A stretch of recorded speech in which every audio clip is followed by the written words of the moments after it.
Of Mother Earth, see even now, most people are not conscious. You breathe in, Patna people, do you breathe or no? Yes. I heard in Delhi people have learned not to breathe these days. You breathe. Yes.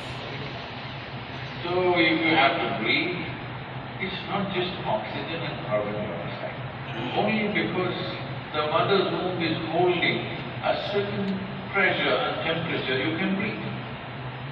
If the pressure becomes too much, you can dive into the water, you cannot breathe. Just because of pressure, even if you have oxygen tank, you cannot breathe. If you go up high in the mountain, you cannot breathe. Though there is some air to breathe, you cannot breathe because there is no pressure. So still you are in the womb. Your mother only delivered you into a larger womb. Mother Earth also has delivered you already in a certain way, in the sense, all the creatures, millions of creatures, actually trillions, if you take the microorganisms, trillions of creatures, they are all just a reflection of Mother Earth's nature. They're just Earth, nothing different. A worm, an insect, a bird, an animal, a tree, they are just Earth, moving, having animate life, but still just a reflection of the Earth. Only you, the human being, not a creature, a being, means you can choose how to be. That means in evolution, Mother Earth also delivered you to a place where you can be out. You can do your own thing. You don't have to be a reflection of her nature. So what is natural, what is not unnatural is just a human narrative, because everybody thinks this is natural, somebody thinks that's not natural, I can go beyond that. Hello? Everybody thought at one time a human being can only walk, but now we fly. Only birds can fly. If you don't know this, the first airplane, earlier in India there are planes, that's a different matter. Because whatever is in India, you don't have enough proof. You are not good enough proof. It has to come from the West. Anyway, even in the West, the first airplane was built by Otto Lilienthal in Germany. And he actually flew it. Then he announced that I can fly. He's created a biplane which can fly. The local church said, no way a man can fly, only angels can fly. He said, no, I can fly. You come and see on this day, Sunday morning, don't go to the church, come and watch me, I'm going to fly. The whole town was agog with excitement. A man is going to fly. Not an angel, a man is going to fly. Well, the previous night, they burned down the airplane. It took another 4 years for him to build the next airplane. Before that, the Wright brothers flew in Ohio, in America. So why I'm saying this is, human beings have been busy crippling themselves in 1,000 different ways. Because we don't understand, though we are born as human beings, still we need nurture to become full-fledged beings. Otherwise, we will fall back into being creatures. You've seen some creatures in human form? Hello? Yes. Because they realize without nurture, human creatures will happen, human beings will not happen. A being means you know how to be. If you knew how to be, if you really knew how to be, would you choose to be blissful or miserable? Blissful.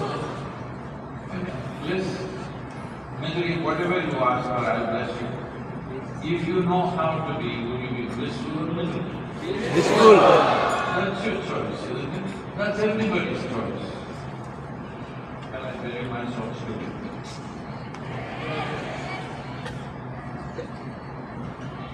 did this happen? I was just 25 years of age.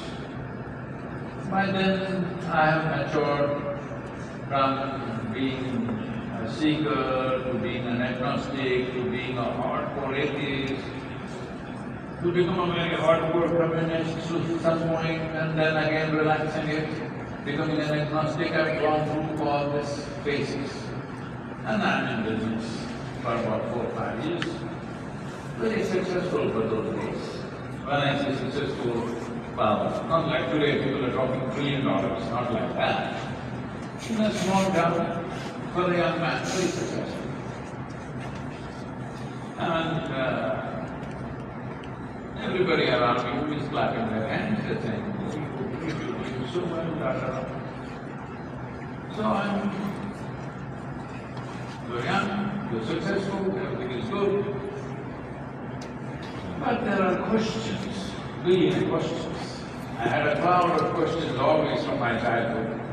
Still the questions are there, but in the little comfort of success, a little trying to push from the questions, those questions which are urgent, I've pushed them, we can handle it tomorrow.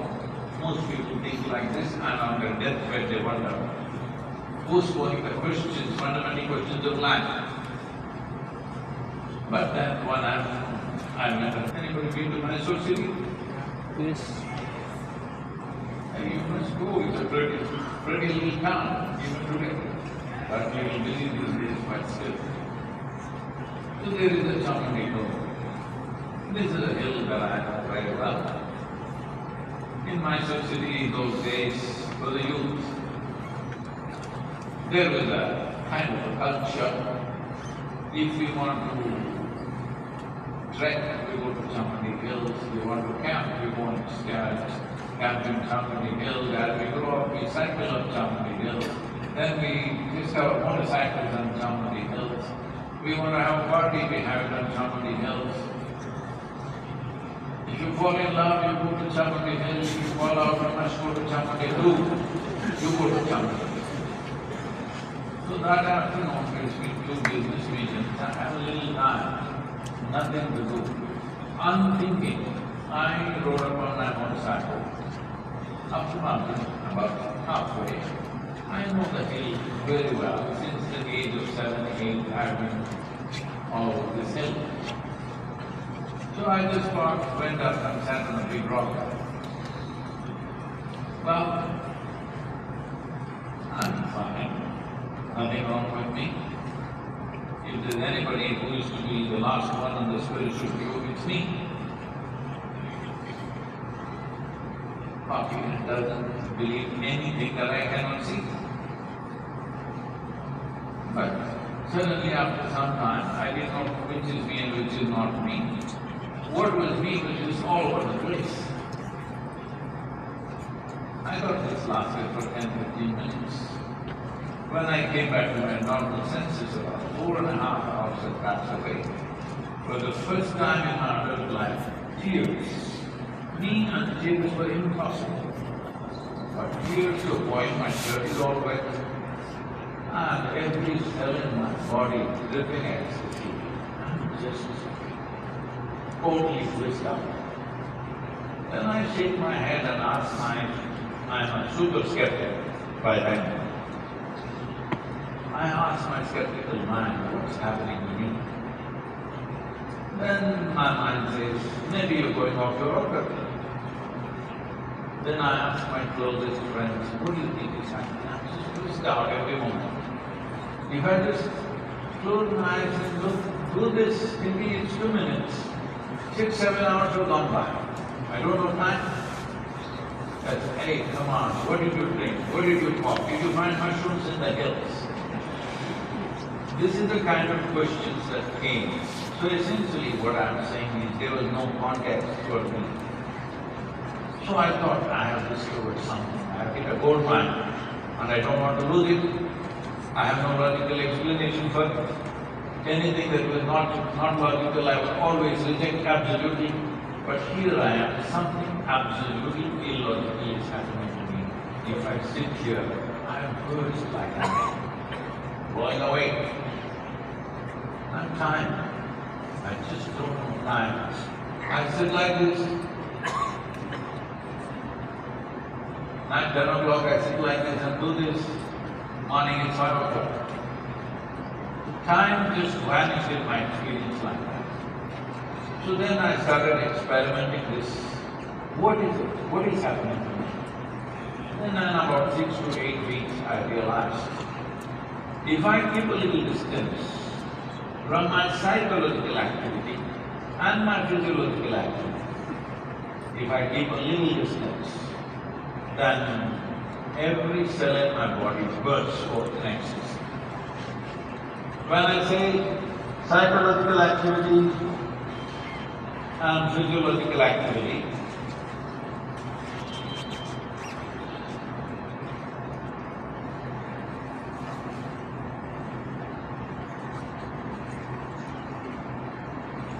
what I'm saying is, see, what is your physiology? Your body.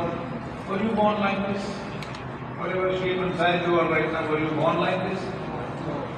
You were born like this. How did you become like that? Some liquid water? What is that? Chokha. What?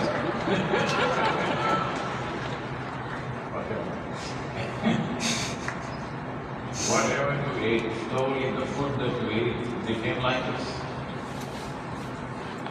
So your body you gather over a period of time, am I correct? Yes. Can I have a higher opinion? Yes, sir. What you call as my mind is also an accumulation over a period of time? Yes?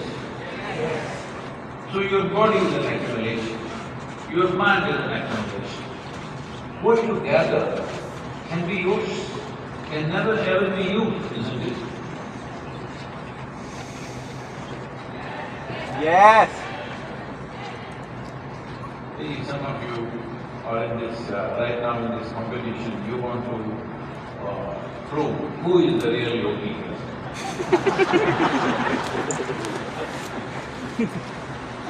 Because somebody has told you if you go to a spiritual discourse, you don't do this with me. I can sit like this for the whole 3 hours without moving my eyeballs. There's a lot of practice. You can't compete with me on this. You're talking about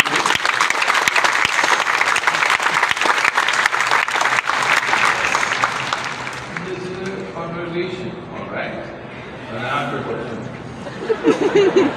That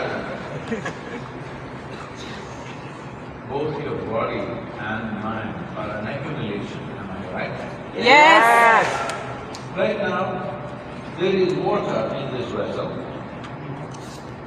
It's not me right now. If I drink it, does it become me? Yes. Yes.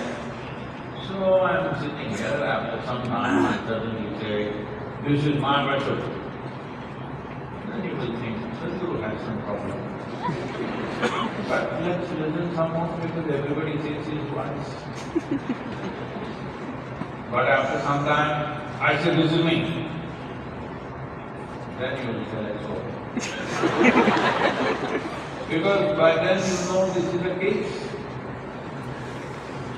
If you believe yourself to be something other than what you are, that is a psychiatric case.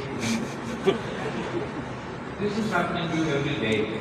Food appears on your plate, you say this is my food, you eat it, then you say this is me. Yes. So your body and your mind are accumulations. You can use them the way you want. They will come and that also will come to question. Hello? That will also come to question. Right now I don't want to question that, but it's very clear. It is yours, but it can't be you. Now once I saw this experientially, I thought this is very simple. If you sit here and don't do anything, you'll be blissed out. Who will not want to? I tried this with a few people, everybody got blissed out. And I thought this is it. I was 25 back in my I took the world map and looked at it. On that day, the world's population was 4.82 billion. So I looked at the map and calculated and said in 2.5 years' time, I will make the whole world blissful. Very good, it's 44 years.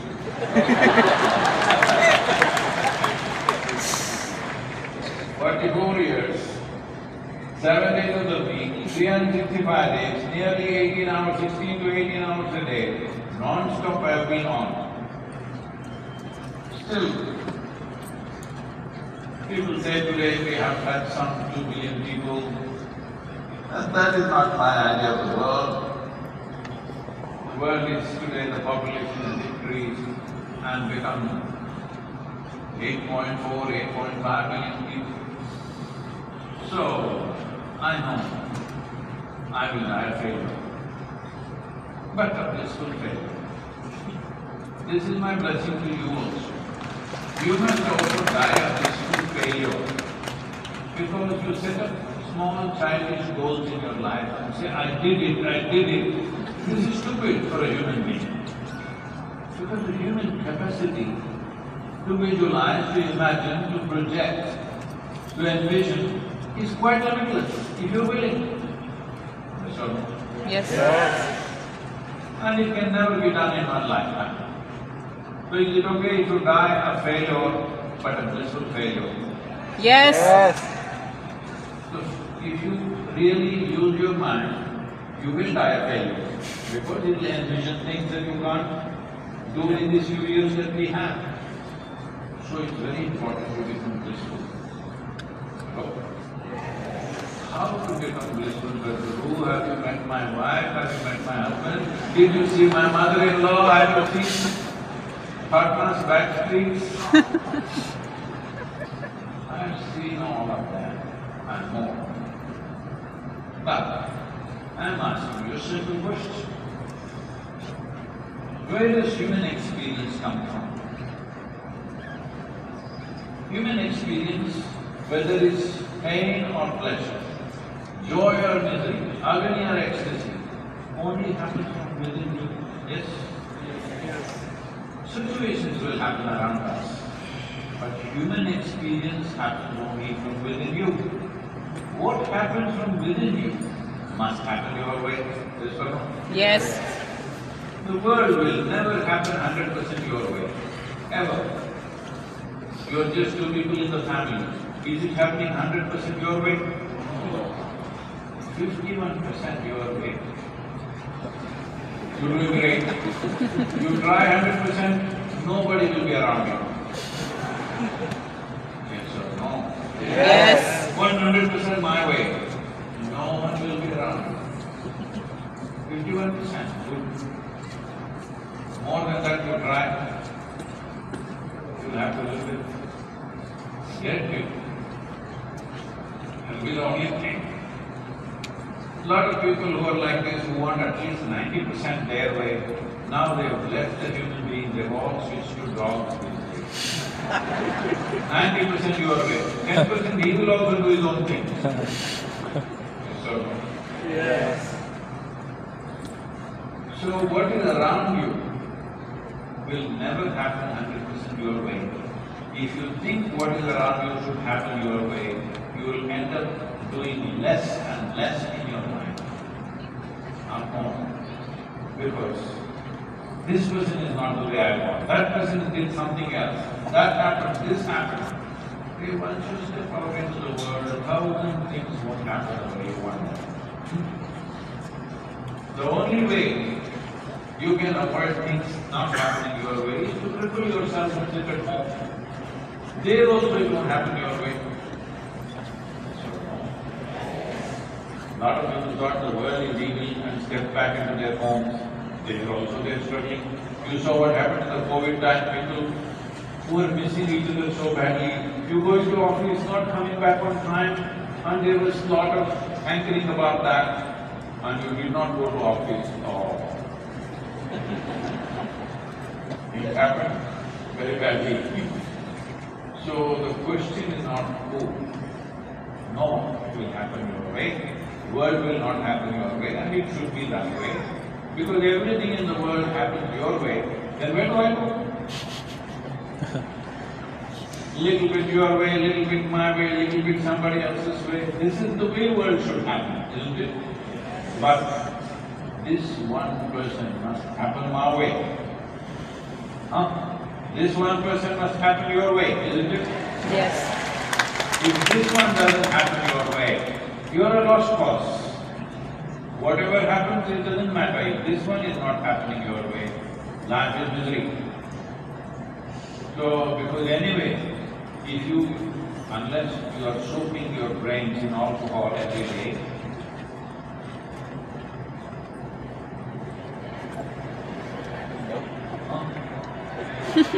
I know that.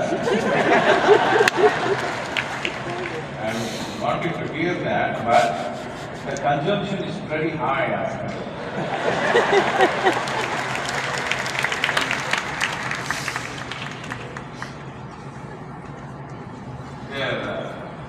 It's a dry stick. They don't mix soda or water. It's a dry stick. Well, that's a policy decision, not for me to comment upon. What I'm saying is, you can soak it in alcohol, you can soak it in drink. Why are we doing all this? Somehow to avoid the misery that your mind can create for you. Anyway, all the human misery on this planet, where is the manufacturing unit? What will it look like? Very good. It's here. This mind, which is the most incredible thing, why is it manufacturing misery? The greatest privilege and gift that we have is our intelligence, isn't it? If we did not have this intelligence, a colony of ants would dominate us, really. It's because of our intelligence, everything. But most human beings are making a misery out of it. Because the science behind it is like this. It may not be very palatable, is it okay? No? Yes. You're eating lippy, whatever. What is lippy?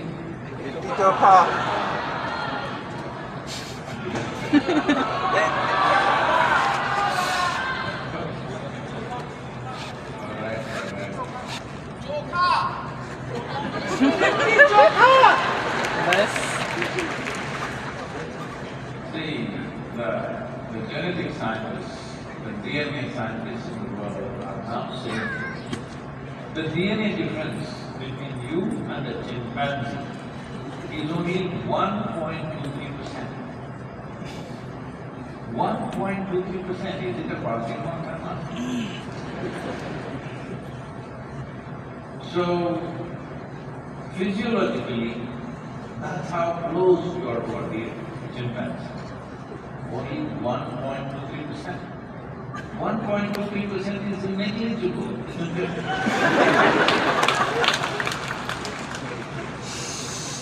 But in terms of our intelligence and awareness, we are worlds apart from a chimpanzee, and this is our problem.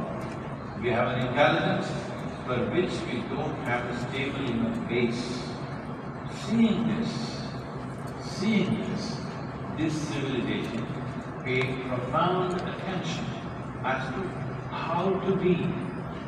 What are the different ways you can cultivate the body, the mind, the emotions and energies in ways where this instability, this small difference that we have from animal nature will be settled so that this privilege of being a human being manifests itself. So for this there are many, many things that have happened, but the most fundamental science for that is called yoga. When I say yoga, don't think in terms of twisting yourself like this, like that, and in the end looking like a leftover noodle. That's not what yoga is about, because the yoga that you're seeing today largely is a rebound from the American coast. That is not the yoga. The word yoga means union. That means there is a union. Union between what and what?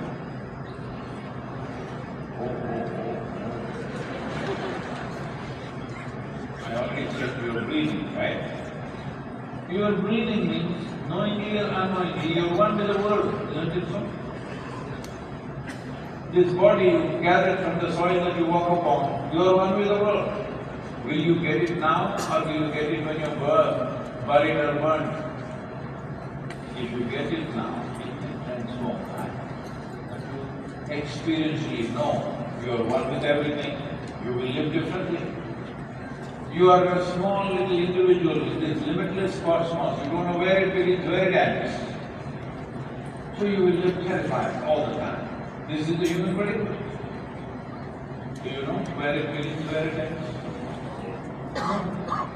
Neither the men of science know where it begins, where it ends. Nor people who claim to be men of God know where it begins, where it ends. Yes? You do not know, it's seemingly endless. In this seemingly endless or limitless cosmos, this tiny little creature, terrifying, unless you know some glory, some way you're one with everything. If this doesn't happen to you, fear and terror and anxiety is the only way to live. So what yoga did was, looked at various aspects which causes certain experiences within you. I will put it very simply. But right now, how, with such a hoary tradition, culture and heritage, how we are handling it right now as a population, unfortunately, which we must change in this generation, that's why I'm here with you, is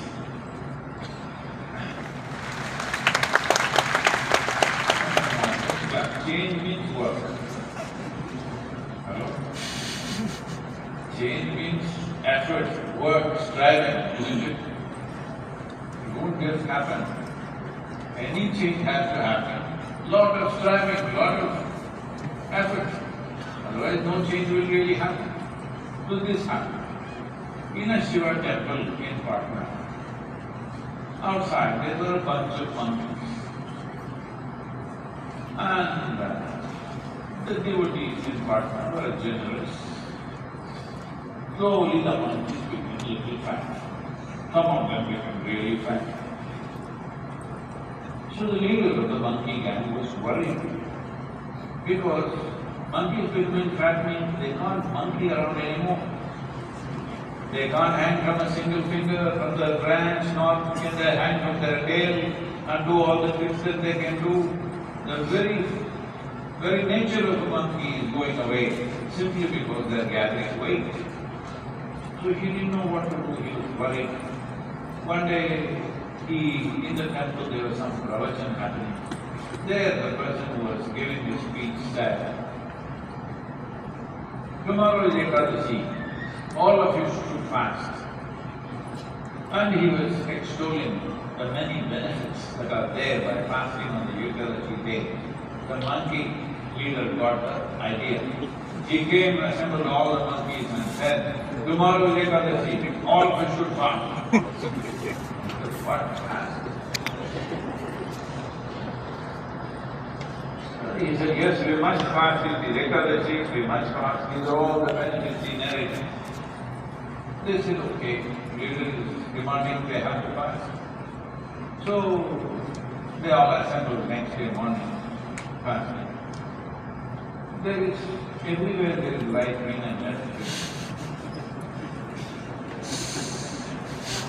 The left-wing people who are logically very smart but life stupid. So logically very smart one says, see, it's such a hot place. Patna is a hot place. So let us go close by, there is a banana garden. Let's go and sit in the shade. So they went and sat in the banana garden in the shade. Then another very smart guy said, we are sitting down and we are fasting. Suddenly if it rains, we may not have the strength to climb up. Let us climb up and sit. So they climbed up and sat.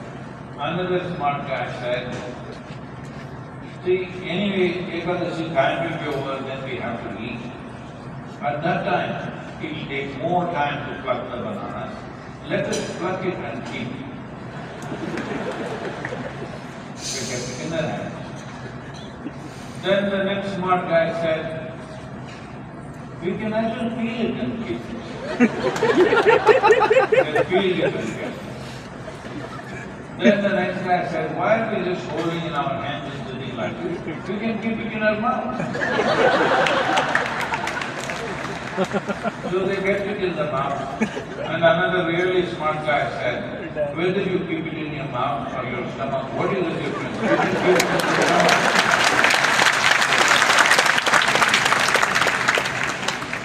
So this monkey Ekadasi is happening. Our spiritual process has become like that. Everybody talks rubbish, nobody or very few people really do something real about themselves.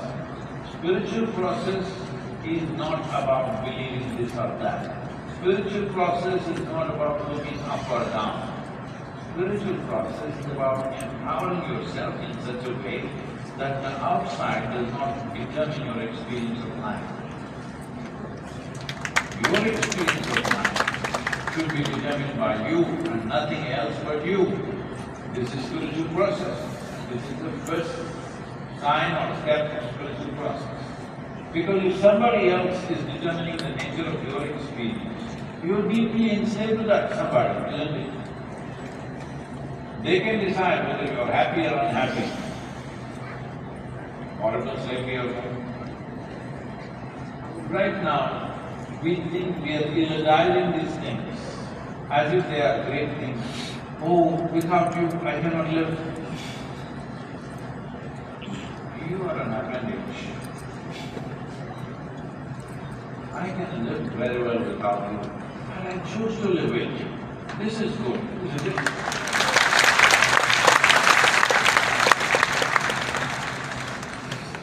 My choice, every moment by choice I am with you. Isn't that wonderful? I can't be anywhere, so I am with you. Is that wonderful for you? Hello? Choice is wonderful, isn't it? So if this choice has to come, you must be blissful by your own nature. If your joy, if your peacefulness, if your everything is dependent on something, this will not happen because right now everything is dependent on something else. Whether it's your relationships, or economic conditions, or social situations, or just about anything. Somebody said something about you, or nobody paid any attention to you, whichever way people suffer because they have not realized that human experience is caused from within. Is it true it's caused from within? Yes. All human experience, the seed of your experience is within you, but you are not in the seed, that's the problem. So this is what becoming a being means, nurturing yourself from being a creature to becoming a human being. A being means one who knows how to be. And you already said, if you knew how to be, you would naturally be blissful. Did I hear right? In this mind, you can make up anything you want. Anything. But if you start believing what you make up, then we say you are moving towards insanity. Correct? Correct? You know there is an English term, building castles in the air.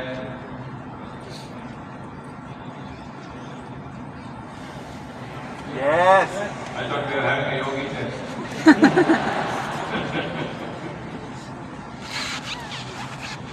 You heard of building castles in the air? Yes. Yes. Let's say you built a wonderful castle in the air. And it takes a lot of imagination to do this.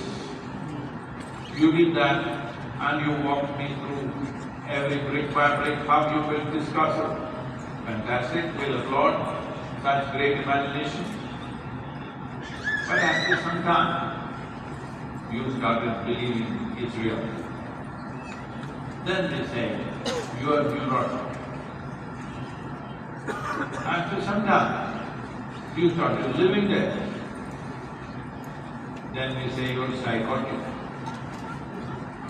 After a little while, a third person will come and collect rent for the person. We usually call him a psychiatrist. With all due respect to all the doctors who help people who got into fits, with all due respect to them, essentially, insanity means what you make up in your mind, you start believing is true. Hello? Yes. You can make up anything you want. This is the beauty of the mind. You can sit here and think of a Himalaya. You can sit here and think of Indian Ocean. You can sit here and think of a rose. You can sit here and think of a tiger. Whatever, vividly you can create. This is human imagination. Fantastic. It's out of this we have created all the things we have done in this world. But when it's in your mind, you should think it's for real. And that's called madness. Hello? Am I being very harsh to you? No. I can go a little more tight in the school. See,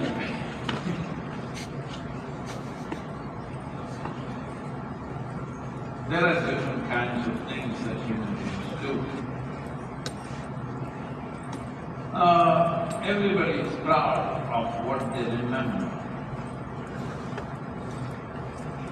What we remember means it used to be our culture, our tradition, our civilization, or our family, our sweet moment, our bad moment, whatever. Most of the time, people are living in memory or in imagination. Human memory is very vivid compared to any other creature on this planet. In detail, you can remember. So is human imagination. No other creature has the imagination that human beings have. But that's what you suffer. What happened 10 years ago, you can sit here and suffer right now yourself. You are experts, tell me. What happened 10 years ago, you can think about it and still suffer. What may happen day after tomorrow, you already suffer. What happened 10 years ago does not exist. What may happen day after tomorrow does not exist. You should start suffering something that does not exist. So this, there are medical terms, I don't want to use that. Very bad terms, okay. But most of the time, this is what is happening, isn't it so? Suffering the memory, suffering the imagination. These are the greatest patterns we have. When you do this, someone from the West comes and tells you, we all of you, what is to be in the moment. I'm telling you something. Please, for one moment, be somewhere else and show me. Don't be in this moment. Be somewhere else and show me for one moment. Can you? Then who is telling you be in the moment? Anyway, you are in the moment. What they are essentially telling you is, do not think about the past, do not think about the future. Well, if you do not think about the past and do not think about the future, life will bomb you very badly. Hello? Yes or no? Yes. Essentially, they are trying to make you vegetative. See, this mind is capable of running multiple tracks at the same time. They tell you don't think, just be in the moment. Their idea of being in the moment, if you are drinking coffee, only drink coffee, don't do anything else. What happens when you're taking in a stimulant, you better think of 1,000 things. Hello? If you cannot think of 1,000 things that need to be done, or could be done, or could not be done, then you will live a vegetative life. A vegetative life means what? One day, Shankar and Bilal was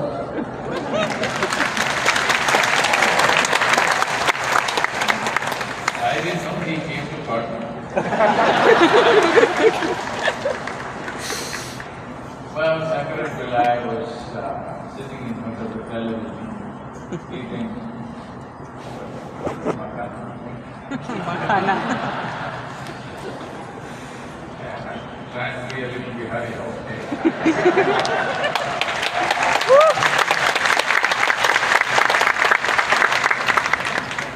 So he was stopping and watching the television, and the show got over. He was watching something about health. The devil is the health, he'll have drinks and stuff.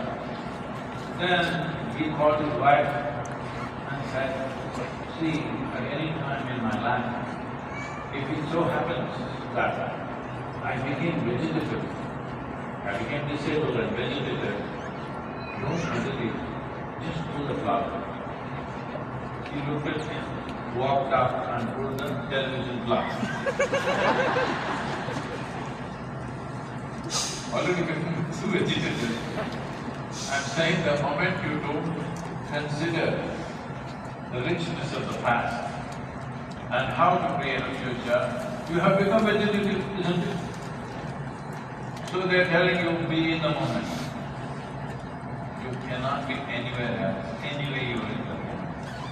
Only thing is, if you think you go crazy, if you don't think you go crazy, if you have something to do, you go crazy, if you have nothing to do, you go crazy. Hello? Yes. People come to me and say, Sadhguru, I want to go on the spiritual path, but you know, my mother-in-law, my husband is terrible, my wife is impossible, my boss is not even human. Like this. I said, don't worry. You come. I will make sure your husband, wife, mother-in-law, boss, nobody enters the ashram. You don't worry, you be here. I'll give you a nice place to stay, good food to eat. You don't have to do anything. Just be joyful, that's all. I will randomly check on you. If I find you miserable, then we won't feed you because I don't believe in feeding misery.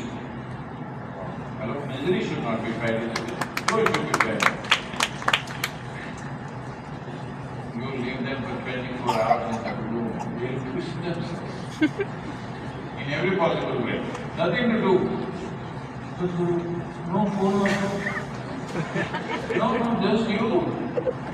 All these troublesome people, because social media is creating stress for you, news creates stress for you, husband creates stress for you, wife creates stress for you, work creates stress for you. If you get fired, you get stressed. If you get hired, you get stressed. So just 24 hours, leave them alone by themselves, they are twisting themselves all over the place. So the problem is not somebody else.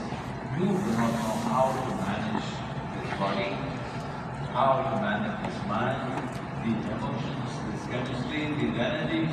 How to manage this if you know? Will you be blissful or stressful? Blissful.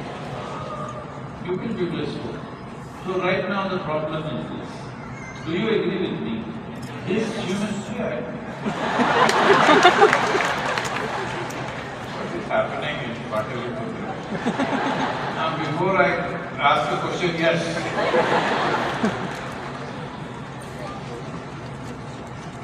So, the simple thing is this. If you are in a situation which you know how to handle, generally you are okay, happy. But if you are in a situation you don't know how to handle, you get stressed. Reasonable definition of, not absolutely, but reasonably, this is the thing. So if you don't want any situation that you don't know how to handle, what it means is you are choosing to stagnate in your life. If you are doing something significant, every day you will step into situations that you don't know how to handle, you have to figure it out. If only situations you know how to handle is there in your life, you are not going anywhere in your life. Is that what you want? So it's okay. Some things we know how to handle, some things we don't know how to handle. What's the problem? But Sadhguru, if this doesn't happen, if one thing is clear. When you came out of your mother's womb, did you come with a wad of currency in your hand? No. When you leave,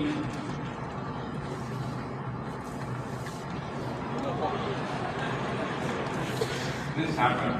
You heard of Guru Nanak, of course. Guru Gobind Singh is from your town. Guru Nanak, a very rich man, became his disciple, he was so like him. Family was unhappy, this man is going behind a guru. Because even if a man goes after a woman, they know he will get tired and come back. These people who go after a guru, they don't turn back, they go away.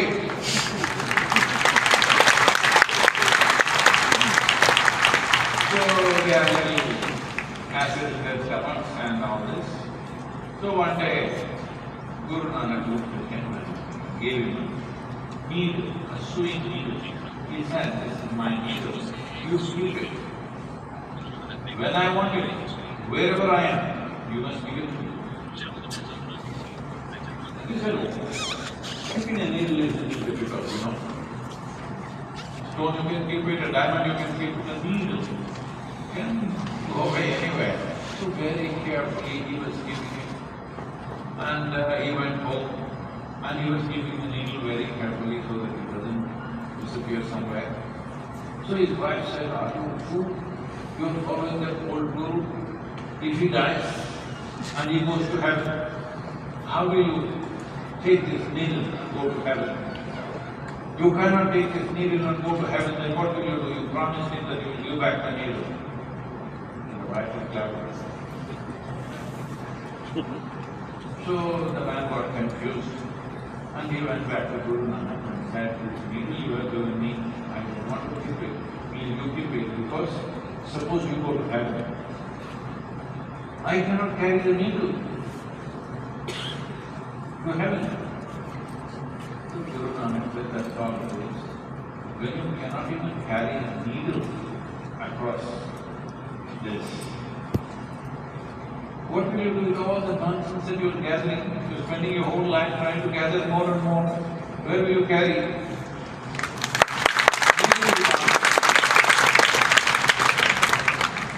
So you are confirmed, you did not come with anything. Some of you, because Andhra is also part of Bihar. That guy, they say that he was born with his earrings. Anybody like that with bangles and necklaces, you were born? Nobody? Hello? No. You're not like Karna? No. I'm glad. Because the guy was born with jewelry, it's not a good guy. After you were born, you wore some jewelry, that's up to you. But you were born with it, it's not good for your mother either. Anyway, so you have come with nothing, you will go with nothing. So whatever the hell is happening, you are on the prophet's side, isn't it? Yes. Prophet or not? Yes. Whatever is happening, what is there to cry for you? Oh, this is all philosophy, Sadhguru, but life, this is not philosophy, these are the facts of life. If you don't get these facts, inevitably you will suffer through life. So, Yes. Yes. you're not like it. Oh, we thought you would tell us, Om, boom, boom, make it peaceful. No. I can do boom, boom today, tomorrow it will be gone, unless you learn how to boom within yourself.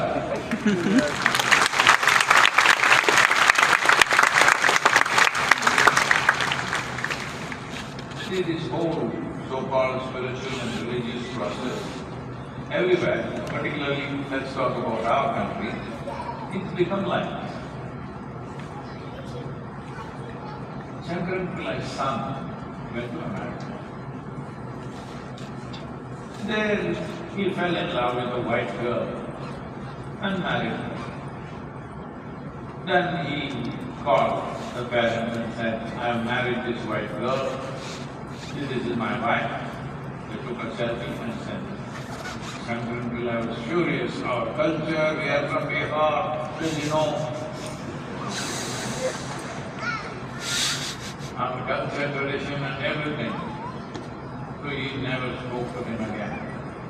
But the mother was keeping in touch with him, then that girl got pregnant and they had a child. Every day the grandmother from here, she's on Facebook, talking to the grandchild and everything, she's perfectly okay whether this daughter-in-law is white, black or yellow. And they are really wanting all the time, she's on the Facebook, talking to the girl and to the child. Shankaran Pillai started slowly depressing. He also wants to see his grandchild, but he's angry that he married a white girl. Slowly, the boy became 6, 7 years of age. Then he saw the little boy on the screen and he could not hold himself back. He said, let's go to a match. I will not see my son's face, but my grandchild, he resembles me. Let's go. And they went. So they are living in Texas and this little boy is full of life and hopping around. And then he took him into the barn and said, Grandpa, you know, I can shoot an arrow and just see how I shot. So he took him into the barn. There were a few targets. Every target ran in the center. Bullseye, bullseye, bullseye. Shankaran saw this and thought of the Vedic tradition of this nation. After all, we are the land of Arjuna, Ekalavya and my DNA is playing in the void. Look at him hitting the bullseye in every target. Then Shankaran asked, what distance do you shoot? He said, 50 yards. 50 yards every time bullseye. Oh my God, how do you do this? This is great. And he was about to jump and rename him as Arjun or something. And he asked, really, how do you do it? He said, no, Grandpa, I shoot the arrow first and then write the target around it.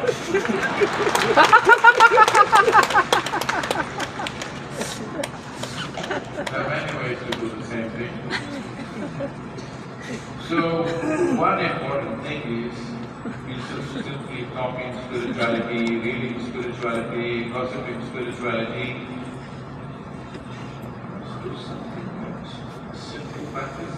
Can you invest 7 minutes? Yes. 7 minutes a day if you're willing to invest, you can turn this mind into a miracle. It already is a miracle. But a miracle has been transformed into a misery manufacturing machine by most human beings, unfortunately. You must turn this into a miracle. Only then you know the privilege of being human. Otherwise, you suffer like every other creature. Every other creature suffers what is around them. They don't suffer what is in them. Hello? Yes or no? Yes. A worm, an insect, a bird only suffers what is around them, what goes on around. They don't simply suffer by themselves, they can't manufacture suffering.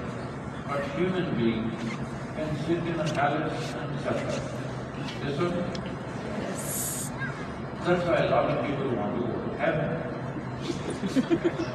Do you have any proof that you are not already in heaven and making a mess of it? Hello? Do you have any proof? No. No. Even you? Okay. We got the opinion from the higher.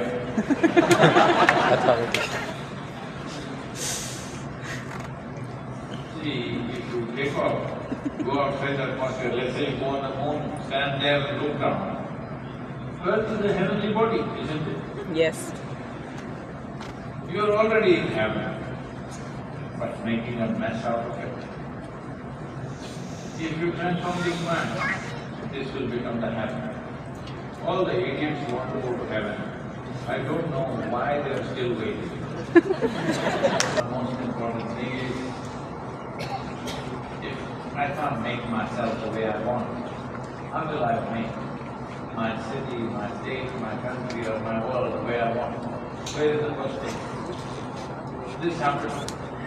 A Japanese tourist wanting to go to Bodh Gaya, landed in Barcelona.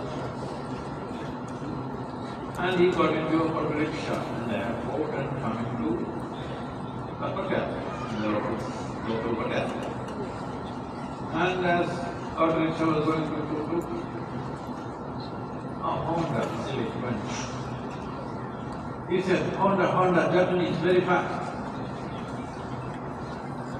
Then after some time, Toyota went. He said, Toyota, Japanese, very fast. Then a Suzuki motorcycle went. He said, Suzuki, Japanese, very fast.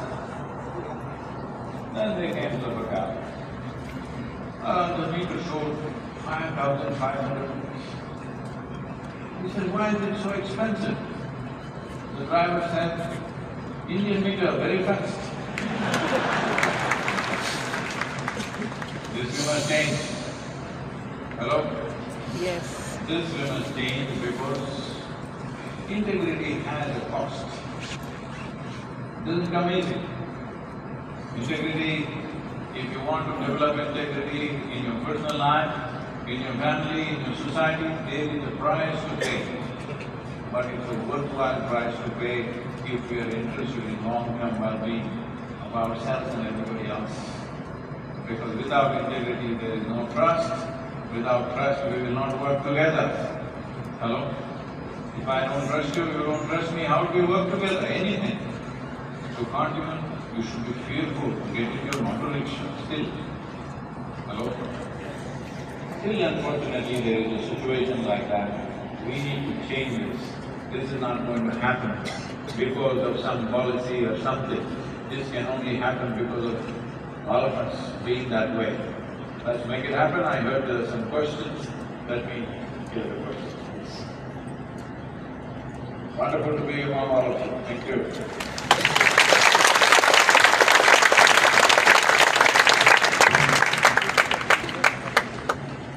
Namaskaram, Sadhguru. Towards your left, Sadhguru. Namaskaram, Sadhguru. Sadhguru, Bihar is the land of Buddha, Mahavira, Aryabhata and Chanakya. But today Bihar is more discussed for migration and poverty. So Sadhguru, how can Bihar reconnect with its deeper cultural aspect without being trapped in nostalgia?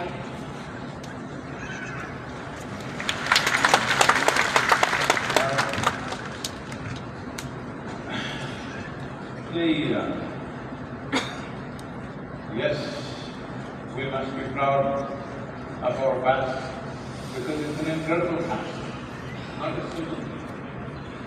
When the rest of the world was still hanging from the trees, we developed mathematics, astronomy, science, capability, music, to an extent that's unbelievable.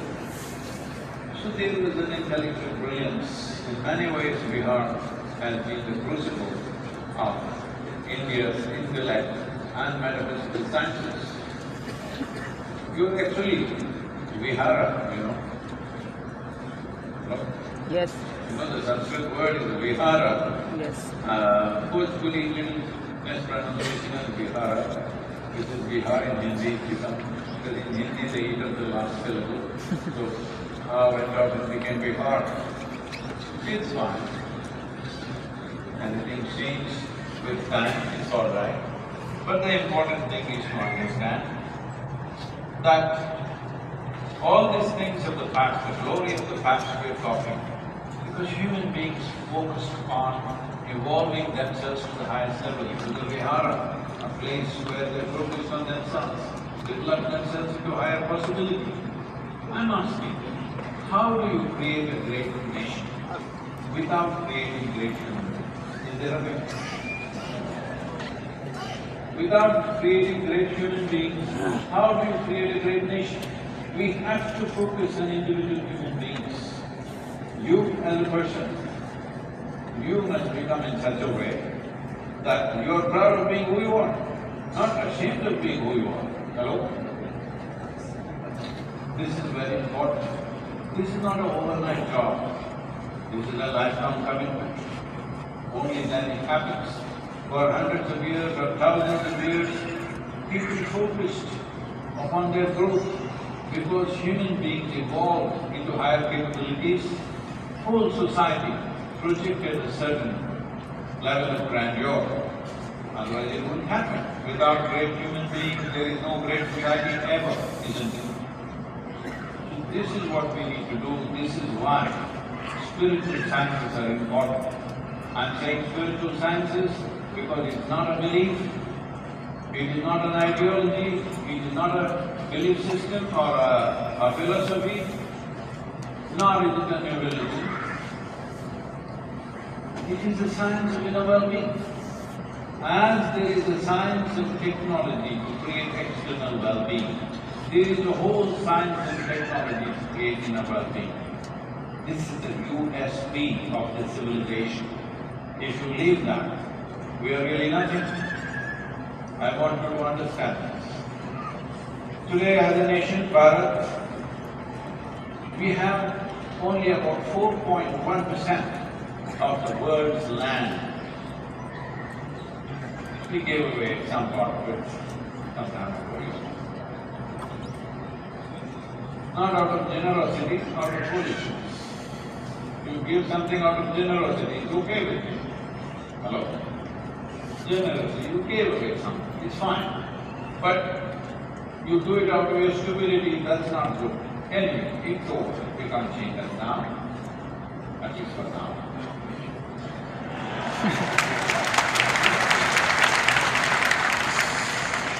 So, 4.1% of the world's land, but we have 17.4% of the world's population. So for this population, you don't have enough land for each person, you don't have enough resources in the country for this population, you don't even have a piece of sky. Because half the people are living in UPs you are managing. If everybody builds a reasonable house like most of you have, the whole damn place will be covered with human habitation. The entire country. Already it's beginning to happen, do you see? The economy grows, you will see everybody will build one house and there will be hardly any place to live. It's going there. So the only thing that we really have is human population. And we are also very proud that we are the youngest nation. That is, nearly 50% of the population are below 35 years of age or something like that. I happened to be in Davos with some of our ministers at that time in 2006, and in a breakfast meeting where an international group of media and everything is there, a lot of prominent leaders are there. We as a nation are boasting how we are the youngest nation in the world. You say it once it's okay, say it twice it's okay, you say it too many times. Then I asked, what happened to the old people? Said, what? No, we are the youngest nation. That's okay, what happened to the old people? Nobody grows old in this country, people die young. That is not a good thing. Hello? When in 1947, when we got independence, our average life expectancy was 28 years. 28. Hardly any of us have a right to be alive. Today we are about 72, 73. It's a fantastic achievement. We've come that far. So we are not going backward, but we are not going forward fast enough. We need to go like that beat. That auto extreme. We need to spin a little faster. We are not definitely going backwards, but we are not going forward fast enough. If you want to see some fantastic things happening in this generation, not in future, then we have to speed up everything. Not just industry, not just infrastructure, human beings, because that's all we got.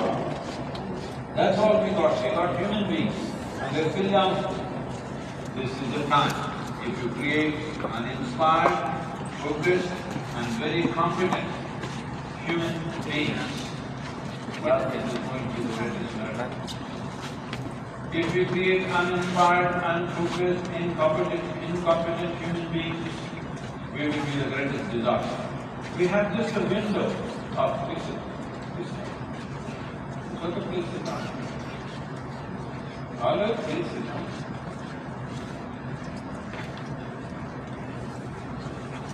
So we will be the greatest disaster if we do not culture this humanity well, because that's all we got. We got human beings. We can turn them into a miraculous process, or we can turn them into a disastrous process. We have just a window of 15 to 20, the maximum 25 years to waste this. Then in 30 years' time, we'll have 1 billion old people. That's not a simple problem. That's a problem nobody can handle. We have to act now. Transforming individual human beings is the most important thing. I repeat myself, without great human beings, we are never going to be a great nation.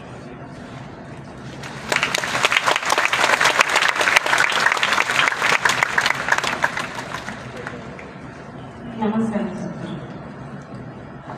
You have taken up initiative of crematoriums in Bihar. Why does spiritual guru taking up crematoriums? Is there a connection between spirituality and cremation?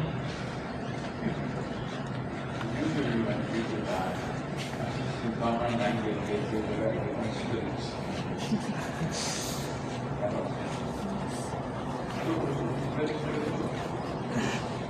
Spiritual process is not some hanky-panky thing that you do somewhere. It's about life. Spiritual process in this culture is involved from conception to birth to every stage of growth, death and beyond. This is the nature of Bharat spirituality. This is not a spirituality where it's just selling tickets to heaven. What's in heaven?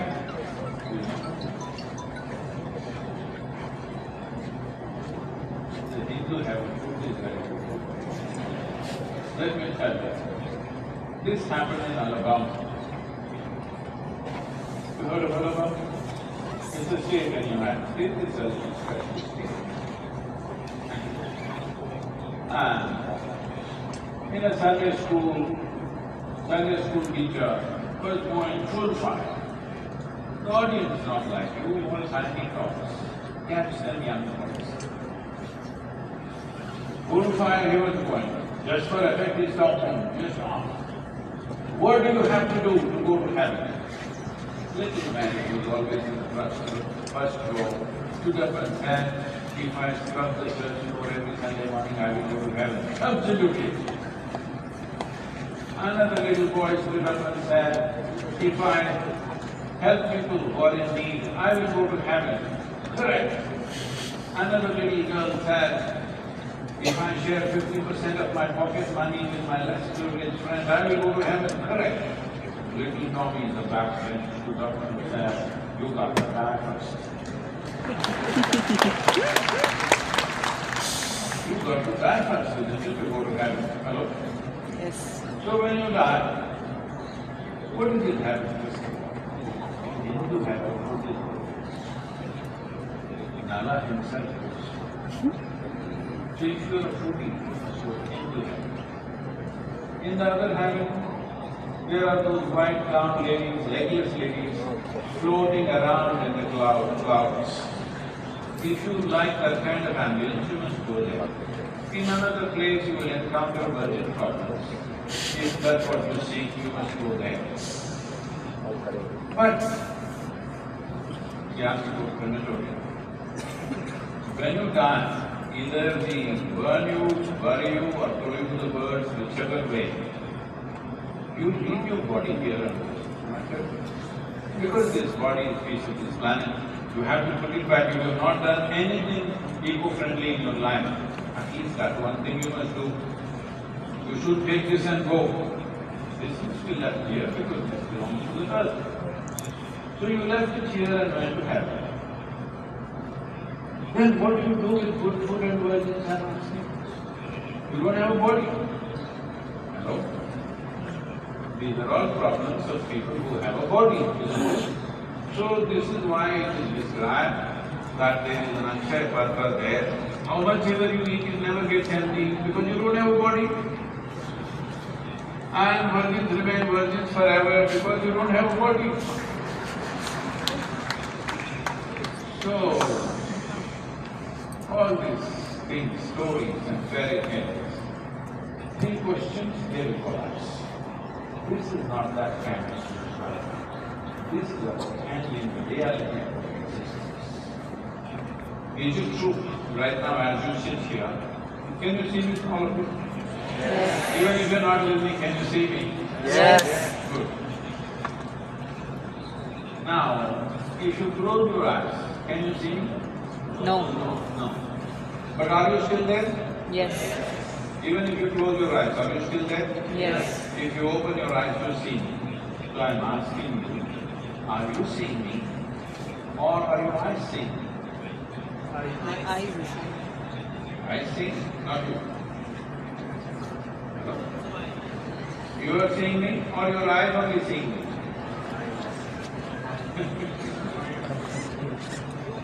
Through your eyes, through the window of your eyes, you're looking at me. You close the window, you're not able to see me. You open the window, you can see me. Yes? So beyond this body, you still are there. Just now you told me, you gathered this body. If so much body has to be gathered, something more fundamental is there, isn't it? Don't give it a name, but you are there beyond the body. Yes? So, when you die, anyway, this crematorium that you said, we call it Kayantastana. Kayantastana means where the body ends. Life doesn't end, body ends. So when I tell you of this, when we first started the first one in Tamil Nadu, many years ago, I gave the name Kayantastana. So our volunteers came back and said, Sadhguru, this Sanskrit term, whole lot of people don't understand, can you give an English byline? I said, you put the byline, everybody is a customer. Hello, everybody is a customer, hello? Then they said, no, Sadhguru, how can we say this? Too much in the face. I said, then you can write, we shall wait.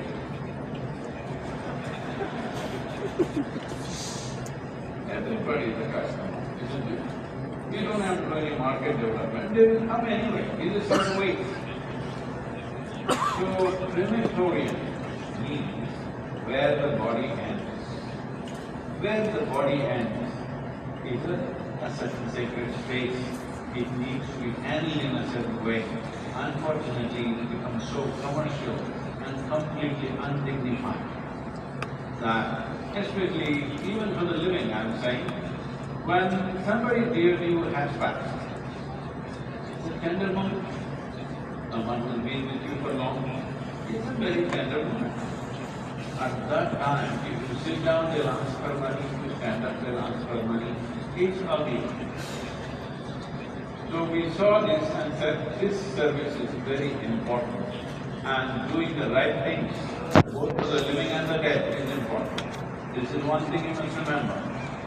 This may sound illogical to some of you who are sitting on the red seats.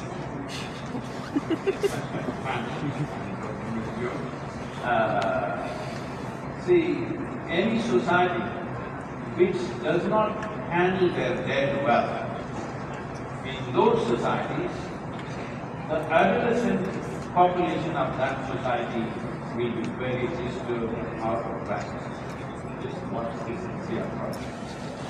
Sadhguru, first of all, I would like to thank you on behalf of participants that you have arranged for a very dignified departure of the bodies in Patna.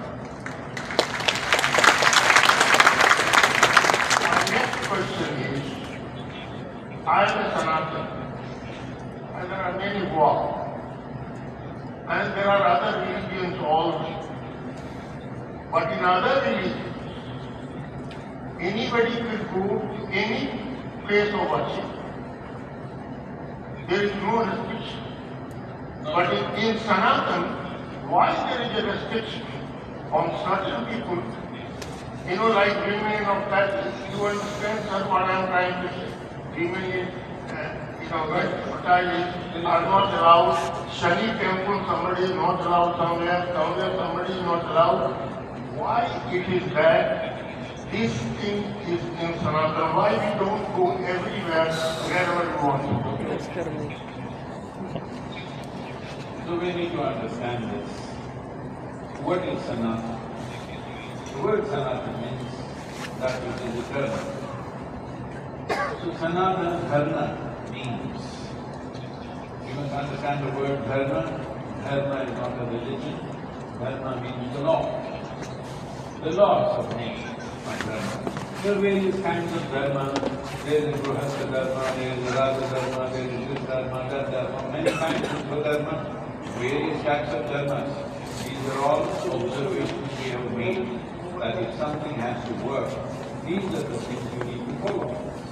But in that there is a Sanatana Dharma, a law which is eternal. Other laws change according to the times in which we exist. See, whatever kind of rules that you had in your family or in your society, what worked 1,000 years ago, today will not work. Something has to change, and that change will happen anyway. Whether you like it or not, it will happen. If you are not resistant, it will happen with ease. Otherwise, it will happen by force. But change will happen, isn't it? But there are certain laws which are eternal laws, which don't change, which govern the life process. So this is what Sanatana Dharma means.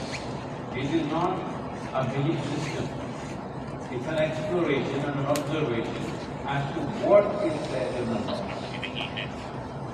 Once we have said this, our temples are not places of prayer. Nobody is leading a prayer in any of our temples. These are energy centers created for different purposes. If you don't want to use it that way and you want to just think you have some public activist nonsense that you want to go there and do your activism, it's unfortunate because it's created for specific purposes. It's not a place of prayer. It is not a place where you are going there to talk to God. Because you must understand, this is a civilization where there is no concept of the God. Here we have deities, we have figures and figurines.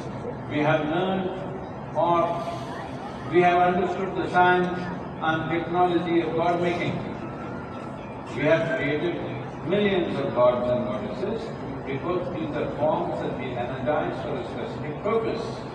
In the northern part of the country, this awareness of what exactly it is largely been lost because of invasions and the kind of breeding this part of the country has taken. But in the south, even today, we refer to the deity as a yantra. What does the word yantra mean to you in your language? In simple language, it's a machine, isn't it? Hello? Yantra means a machine. Why do we create machines? Why did we invent a bicycle? Suppose we were made like trees, we were rooted in one place, would we invent a bicycle? Because we can walk and it is not fast enough, we came up with the bicycle. Why did we come up with a telescope? Because we can see, but we can't see what is further away, we came up with a telescope. Because we can speak, we came up with a telephone. Everything that we have created, every machine and every instrument that we have created is only enhancement of our faculties. We have not done anything absolutely new. Please look at this. We can see, we want to see more. We can hear, we want to hear more. We can run, we can want to go faster. Everything that we do is just enhancement of who we are. Technology, modern technology I'm talking. The same thing is true with this, that we created deities, which could open up windows into creation, which would give us vision that other people could not see. We could see what others could not see. See, over 3,000 years ago, we have calculated the speed of light. What do you think? They were sitting in laboratories and doing this?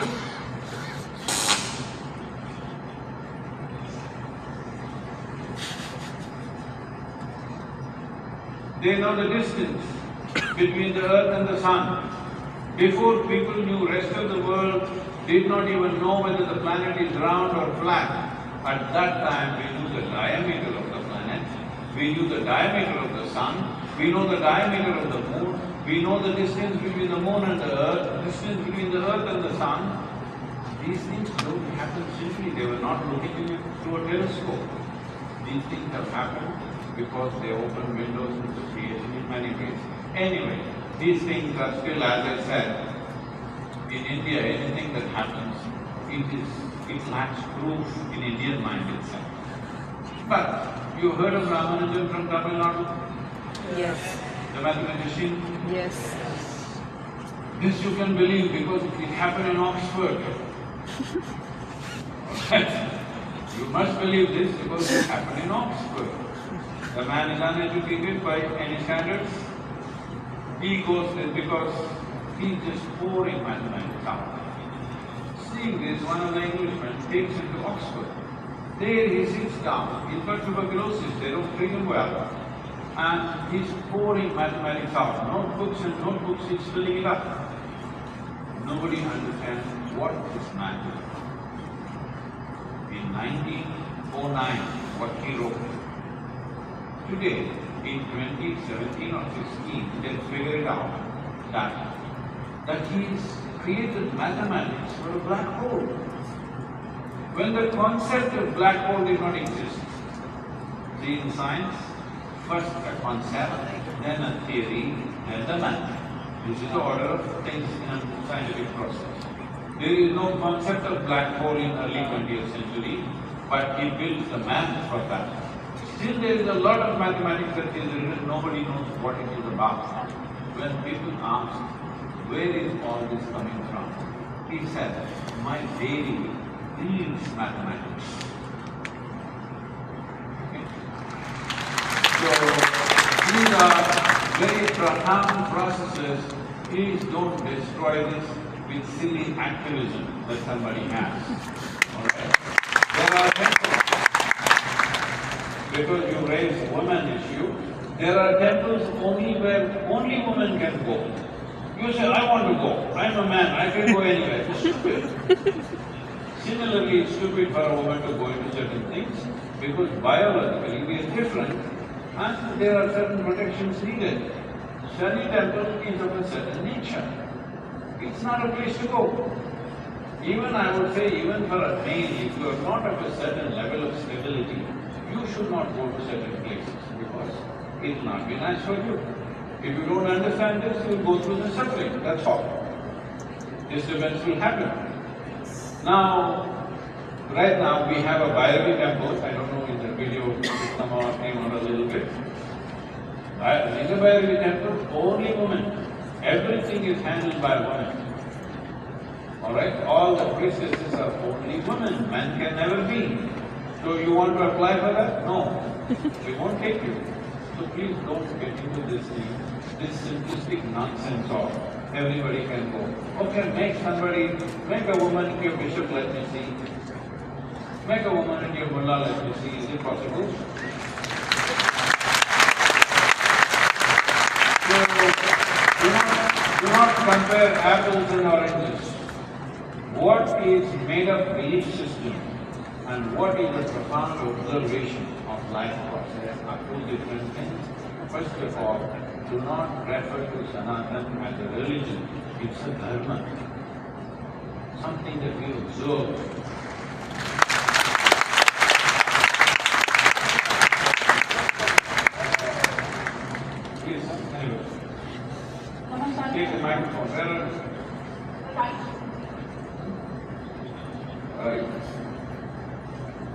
Namaskaram, Sadhguru. Nalanda was created. Hold it like this. Nalanda was world's greatest center for learning. Now young people go out for learning, for education. What can be done to re-establish Bihar as a center of knowledge and wisdom? It's like a popular question. Well, it was the greatest seat of learning for those times, but you know what happened. It burned down. Not only the university, the books, not only that, because there were many monks who could recite the books verbatim, so they were also burned down. All these terrible things happened. But you still have a railway station called Bapusabhagar. You can think that is really valuable.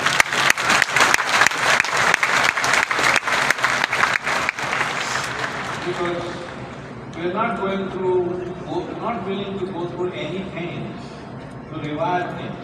Go on talking about past glories is no good. Yes, you are proud of it, but don't get too puffed up. It bursts, all right? Right now, you are nowhere near Nalanda.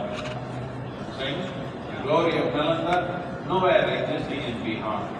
Even for simple education, people are running all over the country. It must change. It is not very difficult to change it. Our minister is here, but I'm saying this is very simple. All of you should put it up. I know even in the center it needs to happen. I have put this up at the highest level. Still it's in consideration because democracy, justice in period is too bloody long. But if you miss the time, our lives are gone. Hello? If we don't do it now, our lives are gone. That's the important thing. Time doesn't stop for anybody, isn't it? The simple thing is this. Our idea of education right now is still like this. That we are still continuing the same education given to us by people who wanted to oppress us. See, I am not against them. See, I am speaking English language. I have no problems with that. Well, that's our history. We can't change that. We never should try to change history. But at the same time, if you allow the past, the ugly past that we have, if you allow it to seep into future, that will be disastrous. So the important thing is this. What is our need today in this country? What kind of education do we need? We need a proper debate on this. It's very clear to me, but it needs to become clear to everybody. So we are going on putting everybody through academics. How many of you, whatever you have studied, how many of you remember what you studied in your 12th standard and today you are making use of it in your life? Hardly anything, isn't it? Very few people, here and there, some sciences, whatever. Rest of the things, just simply effort for nothing. I'm saying, we are a country today, I don't know how it is in Patna, but if you're in Mumbai, you can find a nuclear scientist if you want, but you can't find a bloody carpenter. And if the carpenter comes, if he fixes your door, if you close it, you can't open it, if you open it, you can't close it. We need a good carpenter, don't we? Hello? Who needs a nuclear scientist? We need him also, but they are few. We need a carpenter, we need an electrician, we need a mechanic who knows what he is doing. Hello? I must tell you, I don't know, because I am not very sure whether it was Madhya Pradesh or Uttar Pradesh or Bihar. Way back, I am talking 50 years ago, I am riding up from South India to Nepal. I passed through Patna at that time, I didn't stop, I just went. Somewhere, whole night I've been riding, early morning, 6 o'clock I come and park for a tea. Those days, SD motorcycles, 250cc, 2-stroke engines, roads are no roads most of the time. And full night ride, I park, having my tea, and I check. The chain always, with 1,000 kilometers, this chain becomes loose. You have to For those of you who don't understand this, it's okay, others. The chain link, you have to remove one link. It's an easy job. I'm capable of doing it. But it's messy, your hands get so dirty, then you have to find the right kind of soap to wash it, otherwise 2 days your fingernails will be black, all the issues. So I was sitting and having tea, opposite side I see one shack which says Mubarak Mechanical Works. I said, okay. I give one struggling youth there and said, hey, can you fix my chain? He said, yeah. Then I'm still having my tea and this guy comes with a chisel and a hammer. I said, what? These are the tools that you have? He said, no, I can do it. I said, no. Chisel, hammer, if you use on my motorcycle, then that will be the last time you fix it. I go into his Mubarak Mechanical Works. He has no other tools except chisel and hammer. He does everything with chisel and hammer. Once he fixes your machine, that's the end of that machine. So we have a lot of things like this which we need to improve. Why the hell is everybody getting graduated in a university when they have no intention of using their knowledge? It's important, our education system should be crafted for our country. What is the requirement? Right now, I don't know what is in Bihar, in Tamil Nadu, we have done a survey, Tamil Nadu government. In rich lands, where soil is rich and good, not even 2% of the farmers want their children to become farmers. They've all gone to school, college, many are in America, some are in cities. Not even 2% want their children to become farmers. In another 25 years, when this generation passes, who the hell is going to provide food for these 1.5 billion people? I'm saying we're running blind. We must craft the education the way it is required for our nation, isn't it? What is wrong if a boy or a girl learns how to grow a crop well? What is wrong? We're all eating. You're all eating people or Yes. something. What is wrong? I'm saying we have taken this for granted because nearly 55 to 60% of this country's population know how to make this magic of transforming mud into food. We have taken it for granted. When those people disappear, you will see what your education will do to you. Even if you're an agricultural MSc, I'll give you 10 acres of fertile land. Produce 5 different crops of you, let me see. You cannot. The farmer has this intrinsic knowledge. We are not valuing that. This is the time. Whatever is needed for the country, our education should facilitate that. So this rethinking is needed. If you can make this happen first in Bihar, it will be fantastic because you are claiming all this hoary tradition. Nalanda University. Let's make it happen again.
Bye.